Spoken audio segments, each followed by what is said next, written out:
হরে কৃষ্ণ। সবাইকে দণ্ডবোধ প্রণাম। ইতিমধ্যে আমরা বরিশালে এসে উপস্থিত হয়েছি। দেখুন, আমরা বিবাহের সমস্ত সামগ্রী নিয়ে এখন কন্যার বাড়িতে, যার বিবাহের জন্য আমরা বিশেষ করে আমি আপনাদেরকে আশীর্বাদ করার জন্য বলেছিলাম, সীমা আমাদের গুরু বোন, তার বিয়েতে আমরা এসেছি চট্টগ্রাম থেকে। আমাদের জীবেশ্বর গৌরহরি প্রভু আমার সাথে আছেন, আমাদের মামা কাকা প্রভু আছেন সাথে। হ্যাঁ, আমরা জমিনের মাঝখান দিয়ে নৌকায় করে যাচ্ছি, কারণ বর্ষাকাল যখন হয় তখন এই সকল স্থান সব কিছু ডুবে যায়। এখানে ধানের পরিবর্তে মাছের চাষ হয়।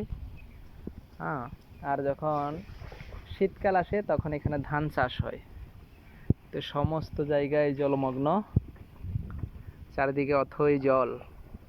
হ্যাঁ, তবুও খুব আনন্দ লাগছে আমরা এই বিবাহে যোগদান করতে পেরে। শুক্রবারে বিবাহ হবে, আপনারা সবাই আশীর্বাদ করবেন। আগামীকাল হচ্ছে আশীর্বাদ প্রোগ্রাম। তো আমরা বিবাহ এবং আশীর্বাদের প্রোগ্রামের সমস্ত সামগ্রী, আরও কিছু বাকি আছে, নৌকায় ভোজাই করে সব নিয়ে যাচ্ছি।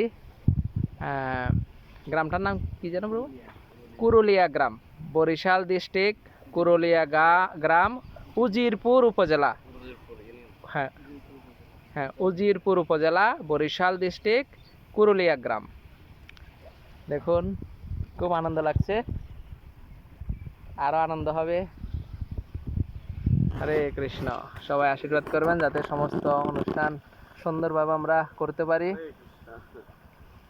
আমরা আমাদের গুরু বোন, উনি নতুন ভক্ত হয়েছে, ওকে আনন্দ দেওয়ার জন্য, উৎসাহ প্রদান করার জন্য এবং গ্রামবাসীদেরকে উৎসাহ দেওয়ার জন্য আমরা চট্টগ্রাম থেকে এসেছি, যাতে আমাদের উদ্দেশ্য সফল হয়। সেজন্য আপনারা সবাই প্রার্থনা করবেন এবং তাদের দাম্পত্য জীবনের জন্য আশীর্বাদ করবেন। নতুন নতুন আপডেট আমরা দেব প্রত্যেক দিন। আপাতত এতটুকু। হরে কৃষ্ণ।